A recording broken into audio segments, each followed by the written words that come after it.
ولا شك أن محمدًا شمس الهدى إليه رغبنا مؤمنين فنشكره.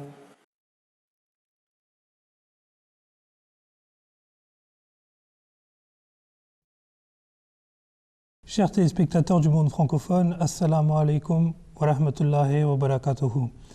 Vous nous rejoignez pour votre émission hebdomadaire Horizon d'Islam sur la MTA internationale et nous commençons à recevoir vos feedbacks sur l'ensemble des réseaux sociaux, que ce soit sur Facebook ou sur Twitter.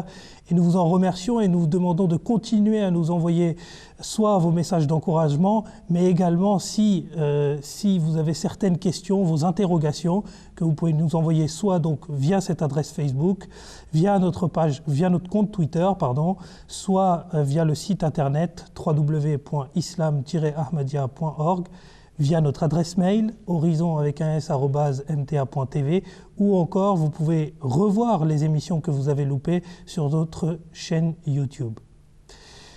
Concernant la série que nous allons aborder aujourd'hui, nous faisons suite à l'ensemble de la présentation que l'on a faite de l'Ahmadiyya, de ses différents califes. Et aujourd'hui, on va revenir et on va s'attarder de manière plus longue sur le fondateur de l'islam, le saint prophète Mohammed sallallahu alayhi wa sallam. Au cours de l'histoire, la personnalité du saint prophète Mohammed sallallahu alayhi wa sallam a fait l'objet de nombreuses critiques. Il y a eu également des personnes qui ont applaudi ce que le saint prophète Mohammed sallallahu alayhi wa sallam a fait. Et c'est justement dans cette perspective que nous allons essayer de creuser, du moins.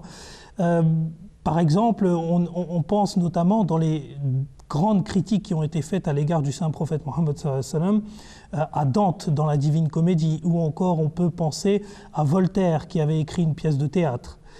On pense plutôt dans les personnes qui ont travaillé sur l'Orient et qui ont du moins encouragé ou applaudi ou ont, en tout cas marqué l'excellence que constituait le saint prophète, le modèle que constituait le saint prophète Mohammed sallallahu alayhi wa sallam. Il y a eu plusieurs personnes dont il y avait effectivement Lamartine, il y avait d'autres orientalistes anglais, mais dans les orientalistes contemporains. Et là, ils sont un peu plus nuancés, ils ne sont pas aussi directs, mais on peut penser à Edward W. Said, qui est un professeur de littérature comparée, il me semble, à l'université de Princeton, aux États-Unis. Et ensuite, on pense également à un jeune écrivain qui s'appelle Thomas Deltombe et qui a écrit L'Islam imaginaire, qui est un livre qui est encore aujourd'hui en publication et qui déconstruit tous ces mythes qui ont été créés autour, d'une part, de l'islam et également de son fondateur. Pour parler de ce thème, de ce vaste thème, qui encore une fois nous occupera pas seulement une émission, mais plusieurs émissions, j'ai avec moi les deux personnalités du bureau francophone, M. Ataoul Qayoum Sahib, assalamu alaikum, et M. Abdulghani Jahangir Sahib, assalamu alaikum. Alors, pour peut-être entrer dans le vif du sujet, comme je viens de le présenter, on va parler effectivement des attaques qui ont été faites contre le saint prophète Mohammed sallallahu alayhi wa sallam et également peut-être souligner les travaux de certains orientalistes.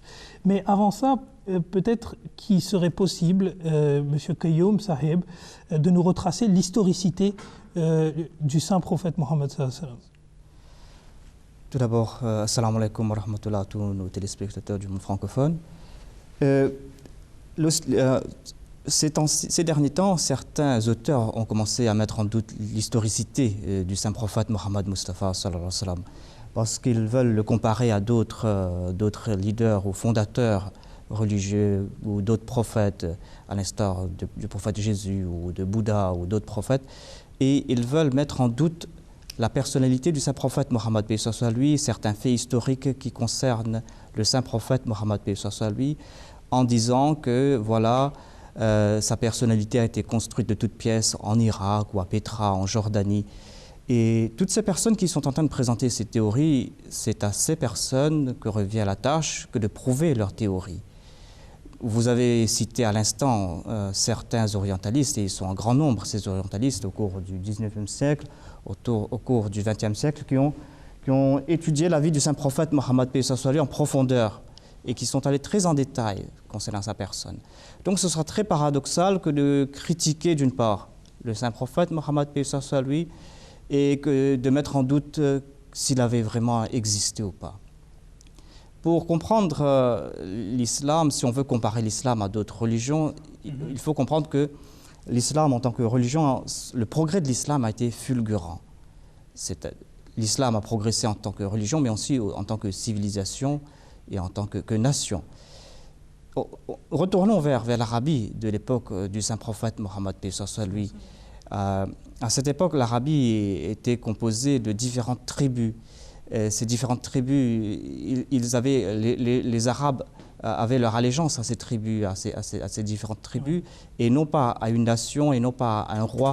Donc c'était un peuple divisé. Les seules grandes nations autour de l'Arabie, c'était la Byzance d'un côté et la Perse de l'autre part. Et nous voyons que d'un seul coup, il y a eu les Arabes qui se sont unis, ces différentes tribus qui étaient disparates, qui étaient à couteau tiré, on peut dire, pendant longtemps. Ils se sont unis en tant qu'une nation et ils sont sortis de l'Arabie pour aller conquérir l'Arabie tout entière. Il faut savoir d'où vient ce mouvement. Alors qu'auparavant, l'Arabie n'était pas unifiée, l'Arabie n'avait pas un roi, n'avait pas un souverain, on n'avait pas prêté allégeance à quelqu'un. Et d'un seul coup, il y a ce mouvement qui est sorti de l'Arabie et qui a conquis toute cette partie de la Perse, de la Byzance, jusqu'en Afrique, en quelques années après l'an 632 de l'année chrétienne. Donc d'où vient tout ce mouvement? Donc il faut reculer et on va voir que tout cela a été créé par une seule personne, le saint prophète Mohammed Mustafa sallallahu alayhi wa sallam.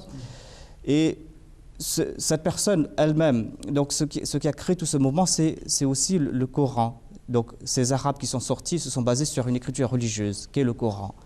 Et si nous tournons vers le Coran, nous constatons que le Coran a été codifié, ça a été à la mort du saint prophète Mohammed sallallahu alayhi wa sallam, le Saint-Coran a été déjà lié dans la forme d'un seul ouvrage. Le Saint-Coran a été mémorisé par de nombreux huffaz qui avaient mémorisé le Saint-Coran.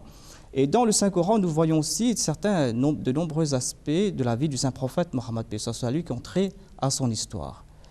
Et dans tous les Arabes qui sont contemporains du Saint-Prophète Mohammed sallallahu alayhi wa sallam, ceux qui étaient naguère ses ennemis, ils n'ont pas mis en doute ce qui est écrit dans le Saint-Coran, les faits historiques qui sont inscrits dans le Saint-Coran.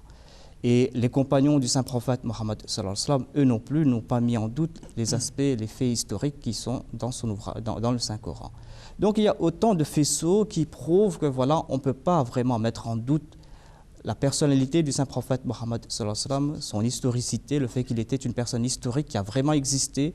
C'est vrai qu'il peut y avoir certaines légendes qui ont été colportées autour de sa personnalité, mais tout ça, on peut examiner tout cela à la loupe. On peut voir que si c'était vraiment des récits qui sont authentiques ou pas. Mais en tout cas, on ne peut pas vraiment mettre en doute le fait que le Saint-Prophète sallallahu alayhi wa sallam ait existé. Voilà.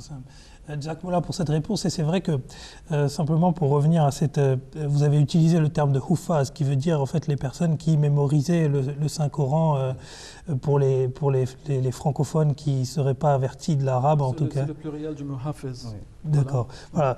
Jacques Molla, et surtout en fait vous avez souligné le fait que les tribus à l'époque où le saint prophète Mohammed sallallahu alayhi wa sallam est arrivé étaient en guerre depuis des millénaires, enfin depuis des années, peut-être 2 millénaires, j'exagère un peu, mais des centaines d'années en tout cas. Et c'est vrai que le saint prophète a réussi à unir tout ça. Et ce mouvement d'unité qui aujourd'hui est critiqué, ben on voit qu'avec ce que vous venez de dire, c'est difficilement démontable. On peut pas du moins remettre en question l'existence même du saint prophète qui est par ailleurs attesté par énormément de moyens. Je crois que le point central dans ce qu'a dit M. Al-Qayoum ici, c'est qu'il y a un manque de données justement sur les démentis. Il n'y en a pas. Et nous savons qu'il y avait un peuple qui était très connu et qu'il est encore pour les annales qu'ils ont soigneusement gardées depuis des millénaires, et c'est le peuple juif. Le peuple juif était très bien représenté dans la péninsule arabe. S'il y avait eu un personnage imaginaire auquel on a attribué une nouvelle religion, ils auraient été les premiers à écrire à ce sujet. Or, ce que nous voyons, c'est tout le contraire. Le prophète de l'islam est mentionné dans les annales juives, mais dans le sens d'une personne qui a existé et qui est qu'ils ont pris comme ennemi. Donc ça, en soi, c'est une preuve de son historicité. Mais le fait même qu'il n'y ait jamais eu de démenti, ni du côté arabe, ni du côté juif, cela se prouve sans aucun doute que Mohammed, paix sur lui, a existé. Mais moi, ce que je trouve vraiment ridicule, comme vous l'avez dit, c'est que quand il y a des gens qui vont dire que nous ne savons même pas s'il a existé, ils vont passer leur vie entière à écrire des livres contre lui, pour dire que voilà ce qui l'a motivé quand il a fait ceci, voilà ce qui l'a motivé quand il a fait cela. Mais c'est une personne qui est imaginaire. Vous ne pouvez pas attribuer des motivations à une personne qui n'existait pas. Donc en fait, ils se démentissent eux-mêmes. Ils se font la négation d'eux-mêmes. Ils se contredisent. Ils se contredisent eux-mêmes, voilà. Merci pour ce complément de réponse, Jahangir Saheb. Pour continuer justement, et je vais rester avec vous, sur ces questions de légende. Alors, lorsque on lit par exemple Anne-Marie Delcambre, qui est quand même une fidèle opposante au saint prophète de l'islam, je ne sais pas, peut-être pour des raisons personnelles, c'est une fidèle opposante parce que dans tous ses livres, elle prend le soin de toujours placer quelque chose qui montre que... Et pourtant, elle se revendique de plein de titres universitaires. Mais bon, ça, c'est quelque chose que l'on laisse de côté ici, en l'occurrence, pour se focaliser sur son livre « Mahomet », qui est publié aux éditions DDB et qui, à la page 35, prévoit en tout cas, elle l'écrit telle qu'elle. Elle dit qu'il y a beaucoup d'auteurs orientaux qui ont magnifié la naissance du saint prophète, affirmant ainsi que des incidents se sont éteints, des incendies, se sont éteints, des rivières sèches en Syrie ont retrouvé toute son eau et elles ont poursuivi leur cours, et le feu sacré gardé par des mages s'est tout à coup éteint. Alors, elle ne cite pas de source à la pluie de ce qu'elle dit, mais elle a l'air en tout cas d'y croire. Donc, alors, je ne sais pas, comment on peut démêler les légendes de la réalité? Vous voyez, en matière d'épistémologie, ou comment nous savons ce que nous savons, il y a différentes sources vers lesquelles on peut se tourner pour puiser notre connaissance. Il faudra qu'on applique les mêmes genres de sources à n'importe quelle situation qui a eu lieu dans le passé, pour savoir si ça a vraiment eu lieu, ou une personne, est-ce qu'elle a vraiment existé, etc. Eh bien, nous avons tout d'abord la source du témoignage direct. Évidemment, dans le cas d'incidents qui ont eu lieu plus de 1000 ans de ça, il n'y a plus personne qui est en vie qui pourrait nous dire que oui, j'en étais témoin oculaire. Donc, cette source-là, elle n'existe pas. Et puis, nous avons les témoignages rapportés oralement.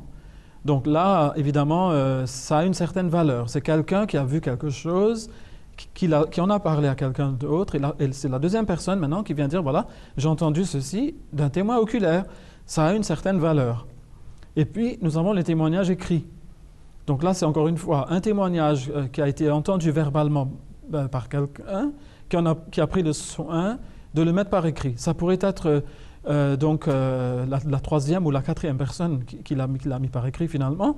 Donc tous les témoignages restent dans le domaine de l'oral pendant quelques temps avant que quelqu'un commence à mettre tout cela par écrit. Mais voilà les sources, grosso modo, c'est un peu ça les sources qu'on a. C'est l'écrit ou bien c'est l'oral ou le témoin oculaire, le témoignage oculaire, mais on ne peut pas en profiter quand on est à une distance telle dans le temps. Mais on applique cela à toute chose dans le monde. Comment sait-on, par exemple, qu'il y a eu l'Empire romain? Donc évidemment, il laisse certaines traces derrière, mais aussi on a ces témoignages. On a écrit des choses à ce sujet, etc., etc. Donc vous avez compris. Donc pour l'islam, ça doit être la même chose. Alors maintenant, si nous voulons rejeter un témoignage écrit parce qu'il est déraisonnable, eh bien soit, pourquoi pas? Rigueur intellectuelle oblige. Mais il faut savoir de quoi on est en train de parler aussi. Si par exemple, et on sait, il y a eu évidemment quelques auteurs qui ont enjolivé les choses à propos de tout le monde dans le passé, mais aussi à propos du prophète Mohammed sallallahu alayhi wa sallam. Quand on nous dit par exemple que, juste un petit exemple, en Inde on entend que le prophète de l'islam, lorsqu'il répondait aux besoins naturels, il faisait du halwa et du parfum. Donc, il n'allait pas aux toilettes comme tout le monde. Mais lui, quand il allait aux toilettes, c'était du halwa et du parfum. Donc là, on sait tout de suite que là, tout ça, c'est complètement ridicule et les gens, ils vont vraiment dire n'importe quoi. Ouais. On n'a pas besoin d'être sorcier pour comprendre ou scientifique pour comprendre que ces choses-là... Relève de l'absurde. Voilà. En fait. Mais quand on est en train de... mais justement, donc là, on voit que quand ce mouvement vient du côté des orientalistes, beaucoup d'entre eux sont chrétiens. Certains sont aussi athées, certains sont juifs. Mais pour ceux qui sont, comme on les appelle, les gens du livre, donc soit juifs, soit chrétiens, on peut leur retourner cette question et leur dire qu'écoutez, si vous allez rejeter quelque chose qu'on aurait dit au sujet du prophète Mohammed sallallahu alayhi wa sallam, parce que ça, vous ne voulez pas y croire, et donc vous dites sans aucune raison que cette chose, écoutez, c'est une enjolivure, hein, ça a été inventé, eh bien, il faudra appliquer la même rigueur intellectuelle à vos textes bibliques.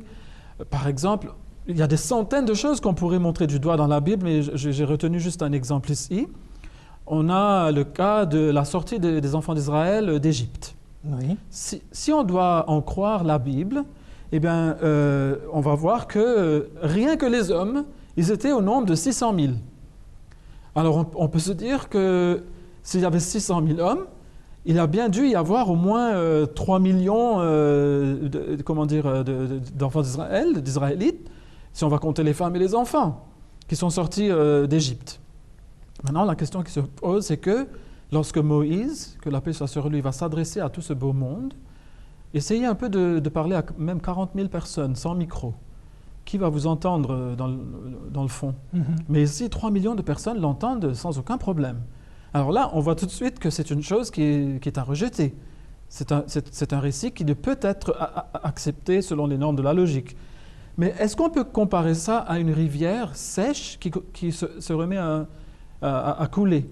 Ces choses-là, on les voit tous les ans en Afrique.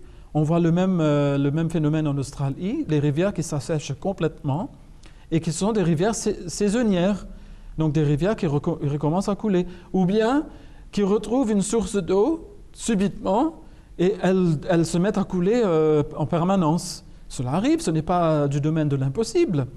Et aussi que le feu des mages s'éteigne, je ne vois pas en quoi cela serait impossible. C'est pas exceptionnel, quoi. Non, Ça sort ce n'est pas du tout de exceptionnel. l'ordinaire. Par contre, ces incidents peuvent être des signes pour ces peuples-là.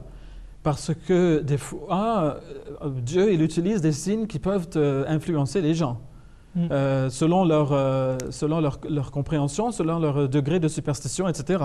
Donc pour les mages, que leur feu s'éteigne, pour eux, ça doit être un très grand signe, qu'il y a quelque chose qui s'est produit pour que ceci arrive. Ils vont l'interpréter comme ça. Ceux qu'ils croyaient auparavant, c'est éteint, désormais il y a une nouvelle chose. Oui, du moment qu'ils l'interprètent de la façon que Dieu le veut, Dieu peut tout aussi bien utiliser ce signe-là qu'un autre. Oui. Donc ça, ce n'est pas... Mais ce que je veux faire ressortir ici, c'est cette attitude chez certains orientalistes. Comme vous l'avez dit tout à l'heure, certains sont plus nuancés, mais l'attitude générale, c'est qu'on ne veut pas accepter qu'il y ait quoi que ce soit qui soit en faveur du prophète Mohammed, sallallahu alayhi wa sallam, le prophète de l'islam. Et on est prêt à tout rejeter, même à casser toutes les règles de l'épistémologie pour pouvoir prouver que cette chose-là, en fait, n'est qu'une enjolivure, n'est qu'une invention. Donc, il faudrait que les gens soient un petit peu plus charitables et qu'ils appliquent les mêmes règles à tout le monde et qu'il n'y ait pas toujours cette politique de 2 poids 2 mesures quand il s'agit du prophète de l'islam. Jazakumullah Jangisab pour votre réponse. Alors, on va poursuivre toujours dans le cadre des critiques qui sont faites au saint prophète Mohammed sallallahu alayhi wa sallam. Avant de passer à vous, Taou Kayoum Sab, je souhaiterais simplement rappeler à nos téléspectateurs qui peuvent nous liker sur Facebook, qui peuvent nous suivre sur Twitter. Ils peuvent également nous écrire l'ensemble de leurs questions à l'adresse horizon@mta.tv.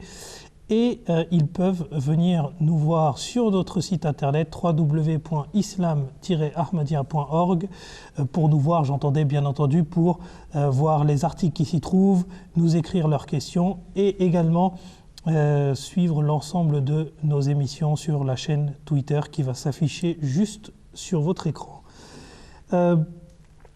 Pour revenir à ce qui se dit sur le saint prophète Mohammed sallallahu alayhi wa sallam, et encore une fois, on ne peut pas le résumer en une émission. Il y a beaucoup d'allégations.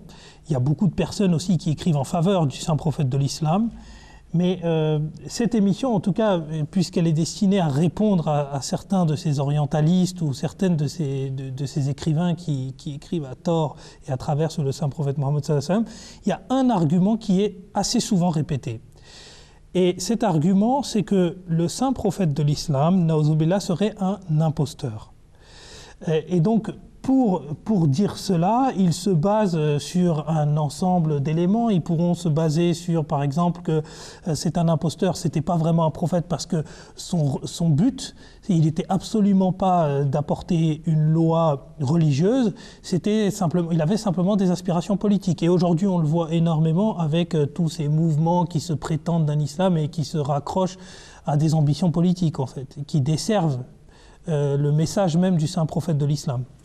Alors, la question que je vous adresse aujourd'hui, c'est est-ce que le saint prophète Mohammed sallallahu alayhi wa sallam avait réellement des ambitions politiques ou non, qu'on puisse mettre ça à plat devant nos téléspectateurs? Eh bien, pour comprendre cela, allons voir ce que dit le saint prophète Mohammed sallallahu alayhi wa sallam lui-même. S'il s'était proclamé dictateur, on l'aurait jugé comme tel. S'il s'était proclamé homme politique, on l'aurait dû juger comme tel. S'il s'était proclamé chef d'État ou souverain, roi de l'Arabie, il faut le juger comme tel. Mais il s'est proclamé depuis le début de sa mission en tant que prophète de Dieu. Pourquoi ne pas le juger comme tel? Pourquoi ne pas juger est-ce qu'il a été à la hauteur de son message? S'il s'est dit que, voilà, si vous vous dites, je ne sais pas, magicien, eh bien, il faut vous prouver que vous pouvez faire des trucs de magie, quoi. Le saint prophète Mohammed sallallahu alayhi wa sallam, depuis le début, il a dit que moi je suis un prophète de Dieu, Dieu m'a envoyé, je suis venu là pour rapprocher l'homme de Dieu, pour mettre fin à tout. Parce que le premier de ces combats, c'était de combattre l'idolâtrie. L'Arabie tout entière, c'est vrai qu'ils étaient les descendants d'Abraham, qui étaient grands défenseurs de l'unicité de Dieu, mais peu à peu, après le passage du temps, parce qu'il n'y a pas eu de prophète parmi les Arabes, à l'instar des Hébreux, peu à peu, ils se sont éloignés de l'unicité de Dieu et ils se sont tournés vers le polythéisme. Eh bien, nous voyons que la première mission du saint prophète Mohammed sallallahu alayhi wa sallam, c'était de combattre le polythéisme et il a imposé l'unicité. Donc, si c'était un homme politique, s'il avait des visées politiques, il se serait allé dans la direction où allait la société arabe. Pourquoi aller tout d'abord à contre-courant de ce que... Exactement, il serait fondu dans la majorité qui était polythéiste, voilà. En tout cas. Pourquoi tout d'abord aller combattre les croyances qui sont là et qui étaient fermes, parce que les Arabes, les Mécois, ils étaient attachés à leurs idoles, parce que leurs idoles, c'était leur gagne-pain, on peut dire, c'était la source de leur honneur, parce que les personnes venaient à la Mecque pour le pèlerinage et tout. Donc pourquoi est-ce que le saint prophète Mohammed sallallahu alayhi wa sallam, c'est ça l'argument que je présente, s'il voulait se faire en politique, eh bien il ne serait pas déclaré prophète, parce qu'en se déclarant prophète, il allait à contre-courant de ce que faisaient les Arabes de l'époque, c'est-à-dire il a prêché tout d'abord l'unicité de Dieu, il voulait mettre faire leurs idoles. Lui-même, en se proclamant prophète, il a perdu ses proches, sa fille, sa femme, ses proches. Ils ont été persécutés âprement pendant toute cette période, pendant au moins 10 ans, quand ils sont restés à la Mecque en tant que musulmans.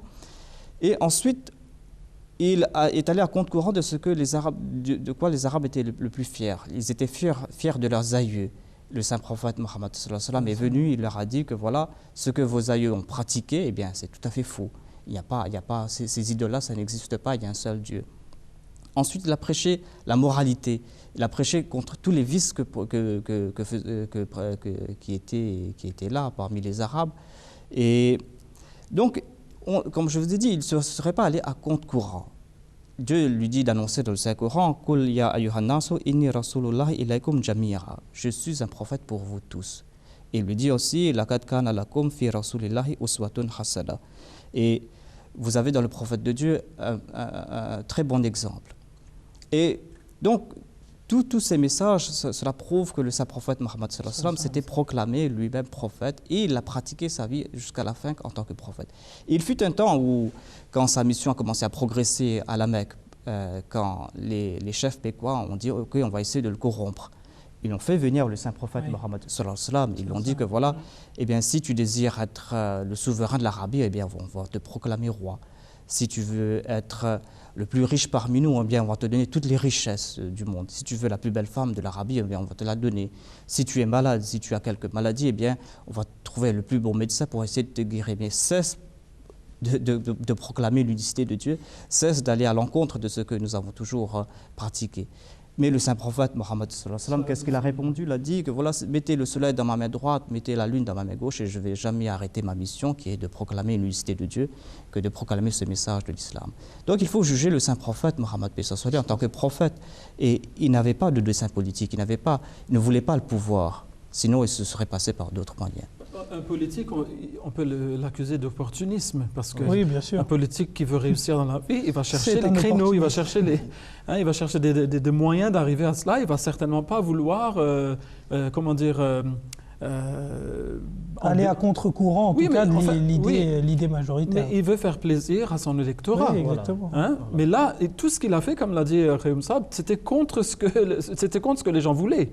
En fait, il était en train de les inviter à une vie où il fallait abandonner la luxure, tous les vices, etc. Et puis abandonner leurs moyens de survie. Mais ça doit être un fou alors, un politicien fou qui va faire une chose pareille. En tout cas, il va mettre un terme très rapidement à sa carrière politique. Voilà. Je pense que c'était assez complet comme réponse, surtout sur le fait que, si le saint prophète avait déjà de le juger par sa qualité de prophète, et qu'est-ce qu'il a accompli en tant que prophète, et pas essayer de constamment lui rattacher une profession qu'il n'a jamais exercée ou qu'il n'a jamais revendiquée. Et d'autre part, le fait que le saint prophète n'avait pas d'ambition politique puisqu'il n'a jamais été dans le sens de la majorité. Au contraire, il a essayé de déconstruire la société telle qu'elle existait à l'époque où il y a eu son avènement. Un des autres reproches, et là je vais poursuivre avec Jahangir Saheb, un des autres reproches qui est fait au saint prophète Mohammed sallam est qu'il aurait plagié la Bible, l'Ancien Testament ou le Nouveau Testament, peu importe, on peut prendre les deux, qui serait coupable de syncrétisme religieux. Enfin, on lui reproche un ensemble de c'est un sacré brandy, quoi. Voilà, exactement. Donc, est-ce qu'il y a une réponse également à cette allégation? Oui, alors vous avez dit syncrétisme religieux, vous avez parlé de plagiat. Alors tout d'abord, pour le côté syncrétisme religieux, il faut savoir que le prophète Mohammed, que la paix soit sur lui, peut être comparé jusqu'à un certain degré aux messagers de Dieu venus avant lui, mais seulement jusqu'à un certain point. Car il était vraiment quelqu'un de différent dans le sens qu'il était le seul messager universel pour toute l'humanité. Et d'ailleurs, ce n'est pas une parole en l'air, c'est le Coran même qui le proclame. Le Coran lui fait dire أعوذ بالله من الشيطان الرجيم بسم الله الرحمن الرحيم يا أيها الناس إني رسول الله إليكم جميعا. Ô hommes, ô humanité, je suis en vérité pour vous tous un messager de la part d'Allah. Donc là, il n'est pas en train de s'adresser seulement aux enfants d'Israël. Il ne parle pas du Dieu d'Israël.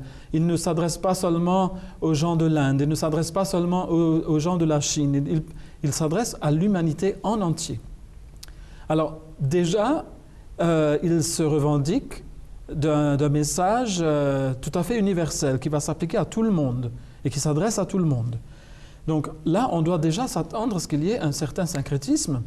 Mais quand on va progresser, on verra qu'en effet, il y a nécessairement le besoin d'en avoir un. Et que syncrétisme ne signifie pas nécessairement plagiat. Donc on voit dans un verset du Coran, et là je vais citer la sourate Al-Bayyina, c'est le chapitre 98, c'est le verset 4. « Fiha kutubun qayyima » Donc dans les pages de ce Coran, vous allez trouver des commandements qui sont durables et qui sont éternels même, on peut dire, qui ont toujours été là et qui vont toujours rester. Alors, c'est quoi ces commandements éternels? Eh bien, quand Allah est en train, et là c'est toujours dans la même sourate, mais au verset 6 cette fois, quand il parle des gens, notamment les gens du livre et les polythéistes, quels sont les enseignements qu'ils ont reçus, qui s'appellent les enseignements éternels? Il dit « Wama umiru illa liya'budullaha mukhlisina lahuddin »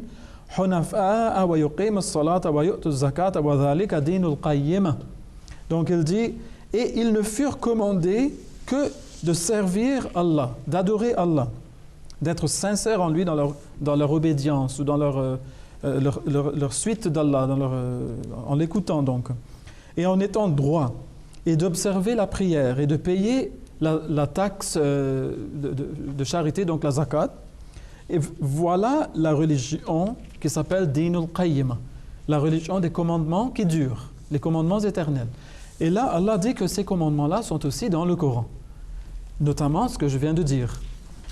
Et nous voyons que ce n'est pas pour rien donc que le prophète Mohammed sallallahu alayhi wa sallam est en train de dire que puisque je m'adresse au monde entier, et puisque Allah a déjà déclaré dans le Coran qu'il n'y a pas un peuple qui n'ait reçu de messager, qui n'ait reçu d'avertisseur, je m'adresse maintenant à tous les peuples. Et si on s'adresse à tous les peuples en tant qu'envoyé de Dieu, alors qu'on vient de proclamer l'arrivée dans le passé d'envoyés de Dieu, il faut qu'on reconnaisse ces envoyés de Dieu. Et alors qu'est-ce que le Coran dit à propos du messager et de ceux qui le suivent? Il dit « Amana ar-rasulu bima unzila ilayhi min rabbihi wal mu'minun. Kullun amana billahi wa malaikatihi wa kutubihi wa rusulihi la nufarriqu bayna ahadin min rusulihi. » Ce qui signifie que ce messager, il croit en ce qui lui a été révélé et aussi tous les croyants y croient. Tous croient en Dieu, en ses anges, en ses livres, les livres qui ont précédé le Coran, et en ses messagers, et qui disent « Nous ne faisons aucune distinction entre aucun de ces messagers. » Ils y croient tous, pareillement. Si celui-ci déclare être de Dieu, nous croyons en lui. Et si un autre en Inde ou en Amérique ou en Afrique déclare être de Dieu, et qu'il enseigne cette religion qui a les enseignements durables et éternels dedans, nous croyons qu'il est un messager de Dieu. Nous sommes tenus d'y croire à son enseignement et à la personne elle-même. Donc, nous voyons que là, le prophète, il est en train de s'adresser donc à tous ces peuples et qu'il est en train de proposer le même enseignement durable, l'enseignement qu'ils ont tous reçu, la prière, la charité, etc.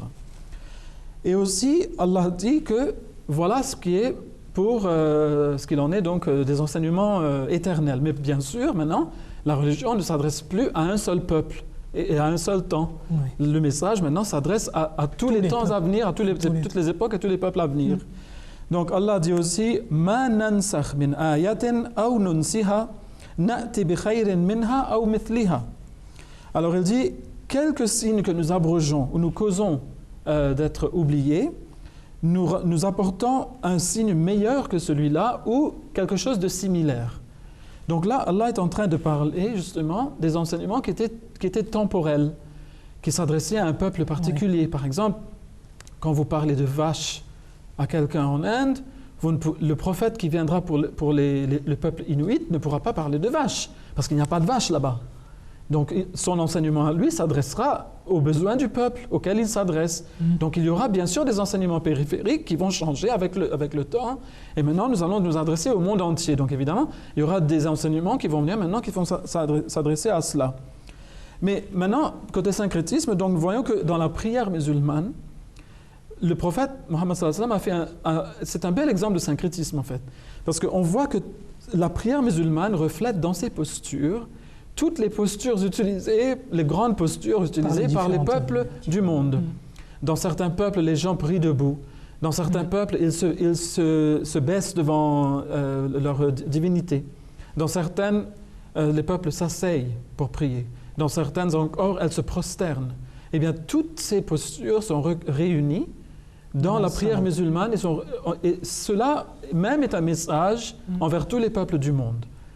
Les 5 fois que les musulmans prient dans la journée, c'est un message ouvert à tous les peuples, que voyez bien, nous avons pris toutes vos postures et nous nous avons réunis ici parce que nous sommes pour tout le monde. Cette religion, c'est un message universel. Donc, mais maintenant, dire que le prophète Mohammed sallallahu alayhi wa sallam a incorporé également des pratiques polythéistes, il faut savoir de quelle pratique polythéiste on parle. Il faut savoir que les polythéistes à la Mecque étaient des descendants d'Abraham et qui autrefois suivaient la religion d'Abraham. Et au fil des siècles, ils sont tombés dans le polythéisme. Mais beaucoup de leurs pratiques étaient des pratiques qui remontaient jusqu'à Abraham, qui étaient des pratiques abrahamiques. Et donc ces pratiques-là, le prophète Mohammed sallallahu alayhi wa sallam les a retenues dans l'islam. Mais quant aux pratiques purement polythéistes qui sont entrés par la suite, il les a rejetés. Il n'y a aucun prophète qui ait rejeté l'idolâtrie plus que le prophète Mohammed sallallahu alayhi wa sallam. La dernière chose dont on pourrait l'accuser, c'est le polythéisme. Le Coran est on ne peut plus clair sur l'unicité de Dieu et sur le rejet du polythéisme, dans toute son absurdité. Donc on ne peut pas l'accuser de cela. Maintenant, on va venir au soi-disant plagiat de la Bible, puisqu'on voit que le Coran reprend certaines histoires bibliques, et ce ne sont pas que des histoires bibliques qui se trouvent dans le Coran, des histoires d'autres prophètes qui n'appartiennent pas à la lignée judéo-chrétienne sont aussi mentionnées dans le Coran. Mais puisque la plupart des histoires nous viennent de ces gens-là, donc on s'est dit, bon, puisque...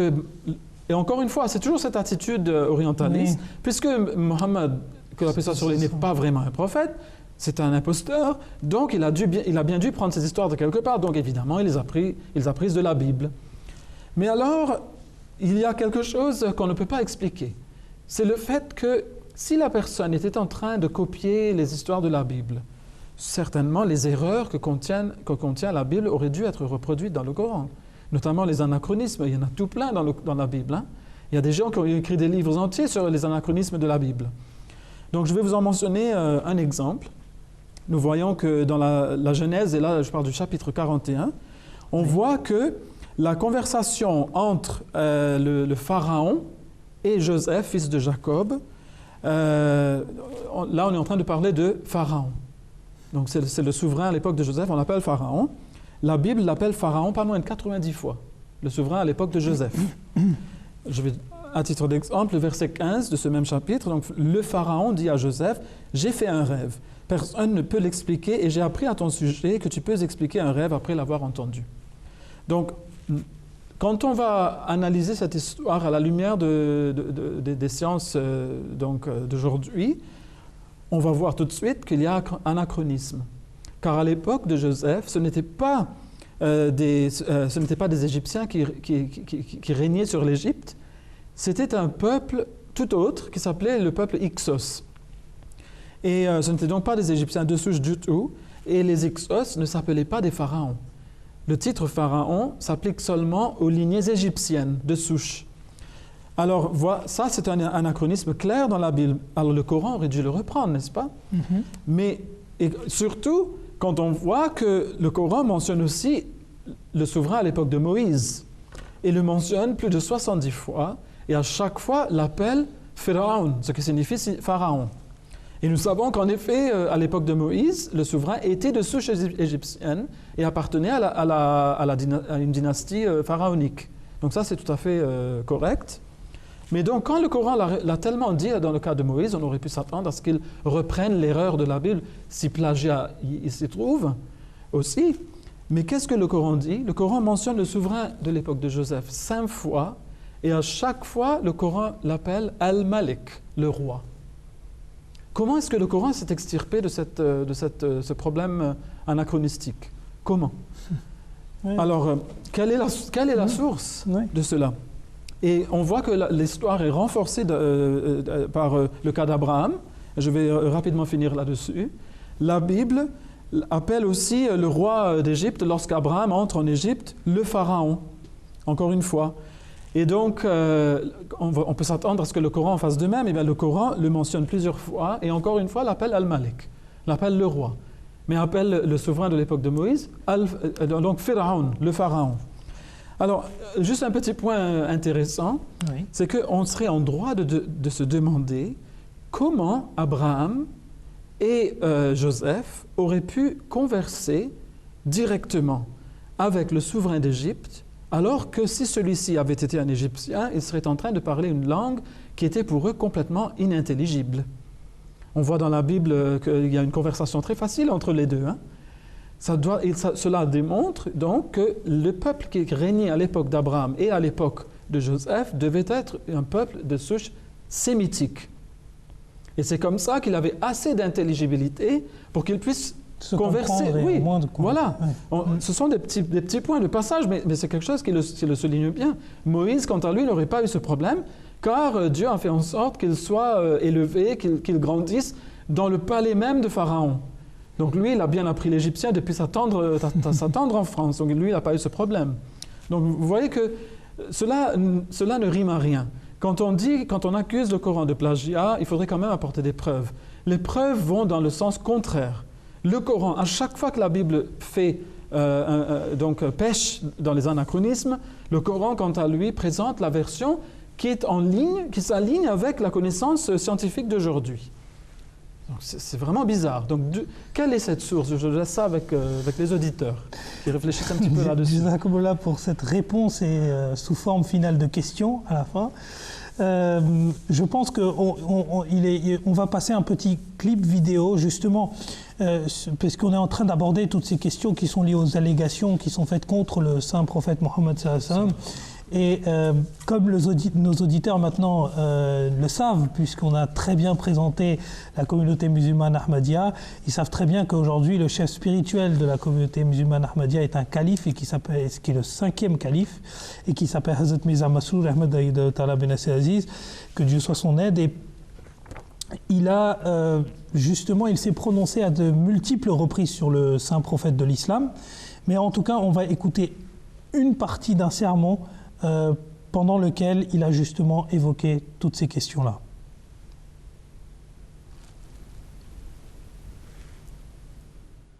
हमें तो ज़माने के इमाम ने इश्क़ रसूल सल्लल्लाहु अलैहि वसल्लम का इस तरह इदराक अता फरमाया है कि जंगल के सांपों और जानवरों से सुलह हो सकती है, लेकिन हमारे आका व मौला हज़रत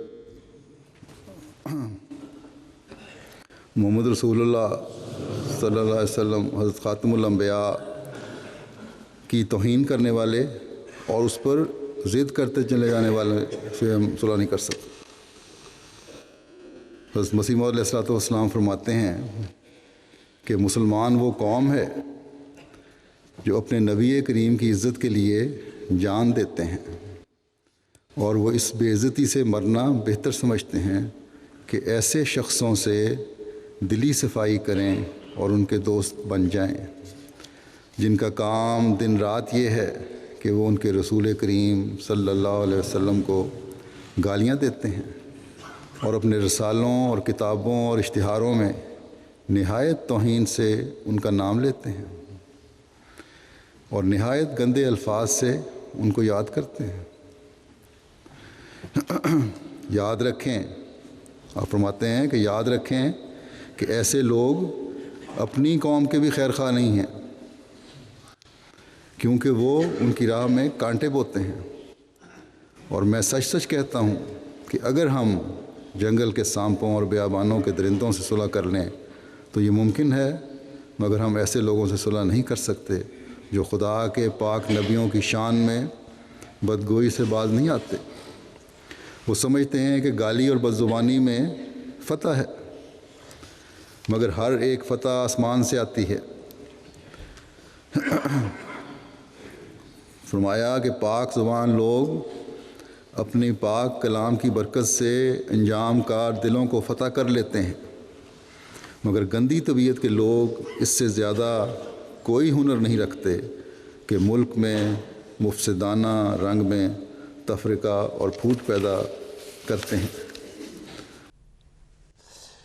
Alors, juste après ce clip, peut-être qu'on va pas, puisqu'on va continuer dans ces séries dans le cadre de nos prochaines émissions, on va essayer de tout de suite passer aux questions de nos téléspectateurs et on va prendre la première question que j'adresse directement à Jahangir Saheb.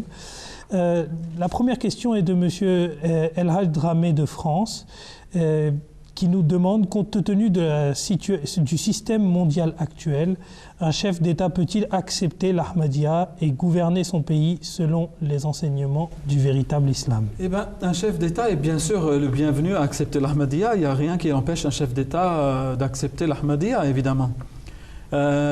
Pour ce qui est de gouverner son pays selon les vrais enseignements de l'islam ou les enseignements véritables de l'islam, eh bien, il peut toujours essayer. Je ne vois pas comment il y aurait quelque chose qui l'en empêche.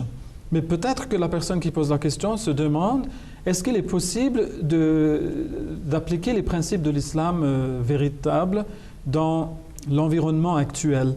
Par exemple, si on va regarder du côté économique, quand on sait que toute l'économie du monde est prise dans les engrenages de l'intérêt, du système de l'intérêt, Oui. et de l'usure même, on pourrait dire. Donc, comment alors faire fonctionner un système? Parce qu'on sait, par exemple, que, et d'ailleurs, j'avais entendu le responsable des banques saoudiens, qui sont des banques islamiques, en train de dire qu'il n'y a aucun système complètement islamique en place dans le monde aujourd'hui, c'est impossible. Parce que nous devons aussi fonctionner nous nageons dans un océan, pour ainsi dire, d'intérêt. Dans un système interconnecté. Et voilà, on ne peut pas s'en défaire complètement, exactement. c'est impossible. Donc on essaye, a-t-il dit, de maintenir nos principes autant que possible, mais cela, à un moment donné, il faudra qu'on ait des interactions avec le reste du système mondial. Donc cela sera évidemment très difficile pour n'importe quel gouverneur ou chef de pays, donc chef d'État, de fonctionner dans un système complètement divorcé du reste du monde. Donc moi, je ne pourrais pas vraiment répondre à cette question. Il faudra qu'on arrive à cette situation pour voir un peu comment les choses on peut faire évoluer exactement. Donc c'est une question vraiment hypothétique. Du coup, je reste sur ce système d'intérêt puisque c'est le sujet de la deuxième question qui nous a été posée par monsieur Koné Idrissa de France. Et là, je m'adresse à Ataoul Qayoum Saheb. Que devrions-nous faire de l'intérêt que nous recevons des comptes bancaires? Et ça, c'est une question, je pense, que beaucoup de gens se posent, parce que le monde musulman, en règle générale, se pose beaucoup la question de qu'est-ce qu'on fait des intérêts? S'ils se posent cette question, c'est qu'ils ont compris que les intérêts sont interdits en islam, je pense. Comme l'a dit Djangel Sab, que pour s'en débarrasser, ce sera très difficile parce qu'on est tous empêtrés dans ce système qui est en place, le système financier qui existe depuis plusieurs siècles, on peut dire, et ce sera très difficile de s'en débarrasser, alors que je pense que la Bible et le Coran certainement interdisent le fait d'emprunter de l'argent sur intérêt et de prendre de l'intérêt. Donc comment s'extirper de ce système, comment avoir les mains propres, on peut dire? Eh bien, sachez que tout d'abord que Dieu, il est le maître de toutes choses. C'est à lui que toute chose appartient, il est le Malik al-Mulk. Donc toute chose revient à lui, toute chose lui appartient. Si on a un compte en banque, on a une épargne et qu'on est en train de recevoir de l'intérêt sur cet argent, eh bien cet argent ne nous appartient pas. La banque, elle a dû extirper cet argent de quelqu'un d'autre pour pouvoir le mettre dans notre compte. Donc cet argent ne nous appartient pas, cet argent nous appartient à Dieu, on peut dire. Et au sein de la communauté musulmane ahmadiyya, le fondateur de la communauté musulmane ahmadiyya, on lui avait posé cette question à Hadrat Mirza Ghulam Ahmad alayhi salam. Que faire de cet argent qui vient de l'intérêt? Eh bien, il a dit que, comme je vous dis, il a dit que cet argent appartient à Dieu. Vous n'avez pas le droit de le toucher, d'utiliser cet argent pour vos besoins personnels, même pour faire de l'aumône. Il a dit, vous devez retourner cet argent à Dieu. Et au sein de notre communauté, nous avons ce système où on remet cet argent à la communauté et cet argent est dépensé pour les publications. On sait déjà, peut-être qu'on ne l'a pas dit, pour la diffusion de l'islam. La diffusion de l'islam. Cet argent n'est pas contribué parce qu'au sein de la communauté ahmadiyya, nous avons plusieurs fonds. Par exemple, si on a un revenu, eh bien, on paye ce qu'on appelle, entre guillemets, les chandas, qui sont des contributions volontaires. Mais cet argent qui de l'intérêt, on ne peut pas le contribuer en tant que chanda, en tant que contribution volontaire. C'est quelque chose d'à part. On le met directement dans un compte qui va pour la diffusion du message de l'islam. C'est ainsi qu'on est en train de retourner à Dieu ce qui lui revient en fait. Et le quatrième calife, il avait dit aussi dans une de ses sessions de questions-réponses que si vous êtes en train de payer de l'intérêt, si vous êtes aussi en train de payer de l'intérêt, que vous êtes en train de recevoir de l'intérêt d'un autre compte, si vous pouvez faire la balance, c'est-à-dire prendre l'intérêt que vous êtes en train de recevoir pour payer cet intérêt que vous devez, si vous arrivez à le faire, eh bien, tant mieux. Ce sera très difficile de vraiment mettre le compte à zéro, c'est quelque chose de très difficile. La solution la plus facile, c'est celle qui nous a été donnée par le fondateur de la communauté musulmane ahmadiyya, c'est de donner cet argent pour la diffusion du message de l'islam. Jazakallah, je pense que c'est une réponse assez complète et puis du coup j'enjoins les autres musulmans à peut-être faire pareil, soit à redoter les intérêts qu'ils perçoivent dans des fonds ou sinon qui permettent en tout cas la diffusion de l'islam. Une troisième question qui est posée par M. Tawhid Djoulfou de l'île Maurice Et celle-là, je vous l'adresse, Jahangir Saheb, puisqu'il voudrait savoir ce que dit l'Ahmadiyya sur une pratique qui s'appelle l'Ijama.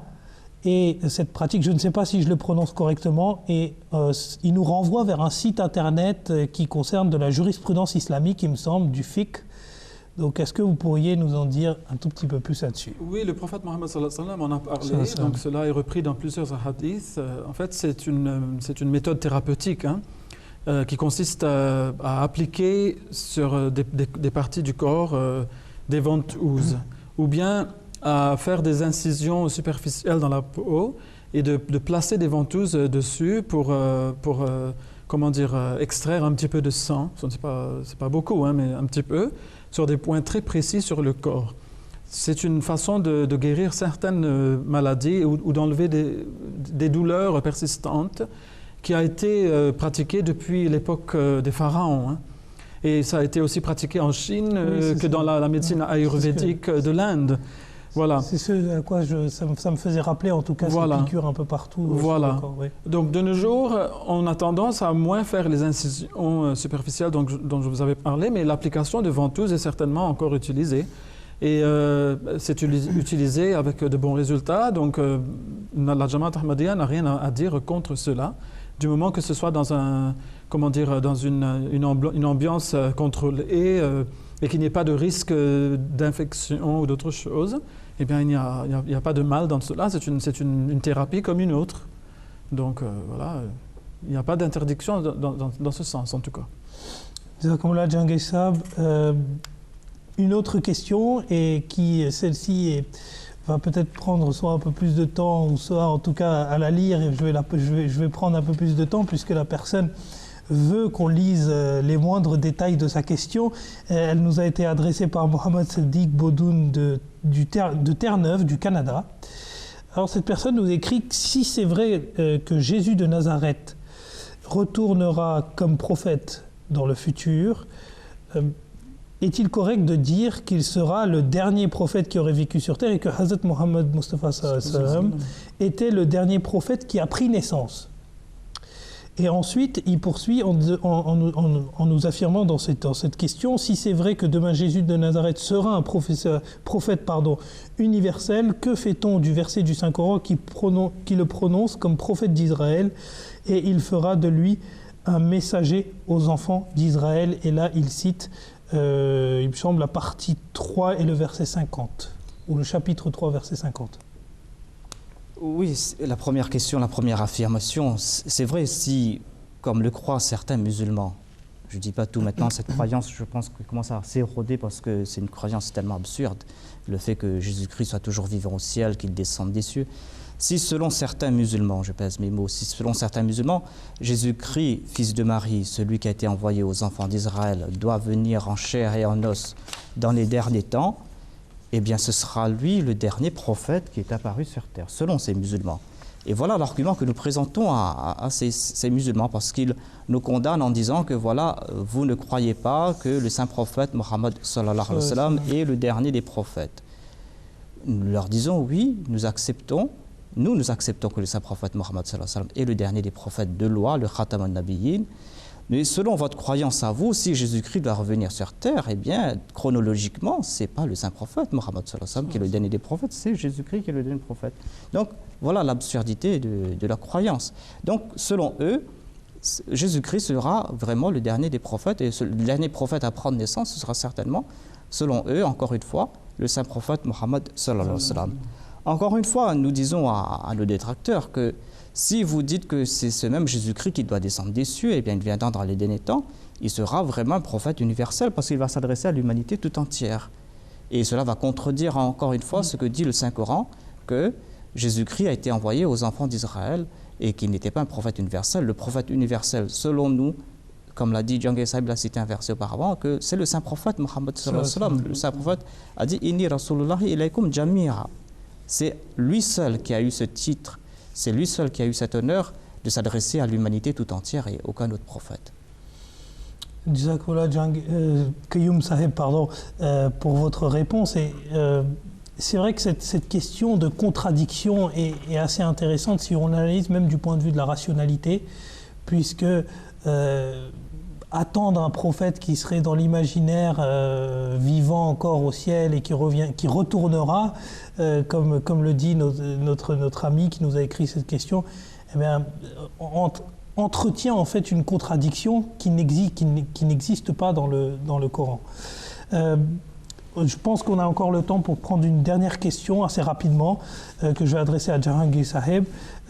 Sommes-nous autorisés à prier derrière les imams non ahmadis au cours du pèlerinage à la Mecque? Et c'est El Hajj Dramé de France qui nous pose cette question. Vous voulez la réponse courte? La réponse courte, si possible. La réponse courte, c'est non. Alors peut-être un petit peu plus développé. Oui, donc pour développer un tout petit peu, c'est que en général, nous n'avons pas le droit de prier derrière les imams qui n'ont pas reconnu l'imam envoyé par Dieu, à savoir l'imam al-Mahdi, alayhi salam. Alors, si les musulmans ne comprennent pas cela, on peut leur renvoyer la question. Si par exemple, eux, ils ont accepté l'imam al-Mahdi, et nous, musulmans de l'Ahmadiyya, nous le rejetons, est-ce qu'ils aimeraient prier derrière nous? Non, ils n'aimeraient pas le faire, parce que nous sommes en train d'accepter un imam qui a été choisi par les hommes et nous rejetons un imam qui a été choisi par Allah. Ou bien, poussons un petit peu plus loin, s'il y a un imam qui par exemple dit « moi je ne crois pas en Moïse, je ne veux pas croire au prophète Moïse », est-ce qu'ils aimeraient quand même faire leur prière derrière un tel imam? Alors que le prophète Mohammed sallallahu alayhi wa sallam a bien dit qu'il faut qu'on croie dans tous les prophètes, sinon on ne croit en aucun. On n'en croit à aucun d'entre eux, si on en rejette un. Donc, puisque les imams en dehors de l'Ahmadiyya ont rejeté l'imam al-Mahdi, leur prière face à Allah ne vaut rien en fait. Et cela peut sembler dur parce que c'est vrai que la prière au niveau du pèlerinage, donc durant les jours du pèlerinage, sont quand même un exemple d'unité au sein de l'islam, au sein des musulmans, etc. Ils vont dire on ne va pas se quereller sur des petites choses comme ça. Mais justement, ce ne sont pas des petites choses. On ne peut pas se permettre, quelle que soit la grandeur de l'imam qu'ils vont nous présenter, ça sera toujours un imam qui a été choisi par les gens, qui a été financé par un gouvernement quelconque. Face à l'imam al-Mahdi choisi par Allah, il n'est rien pour nous. Mais s'il commence à accepter l'imam envoyé par Allah, on va prier derrière lui comme ça. Tout de suite. Jazakumullah pour cette réponse. Jazakumullah, en règle générale, à vous deux pour ces réponses que vous nous avez apportées sur ce thème. Pour le résumé de ce que l'on vient de dire, je pense que ce qu'il est intéressant de retenir, c'est cette phrase « Jugez le saint prophète par rapport au message qu'il a revendiqué, par rapport à son prophétat et pas par rapport à d'autres fonctions qu'il n'aurait pas revendiquées ou que l'on essaye de lui inventer. » Et sur cette phrase, je vous dis à la semaine prochaine. Assalamu alaikum wa rahmatullahi wa barakatuh. Wa alaikum salam. ولا شك أن محمدًا شمس الهدى إليه رغبنا مؤمنين فنشكر له درجات فوق كل مدارج له لمعات لا يليها تصور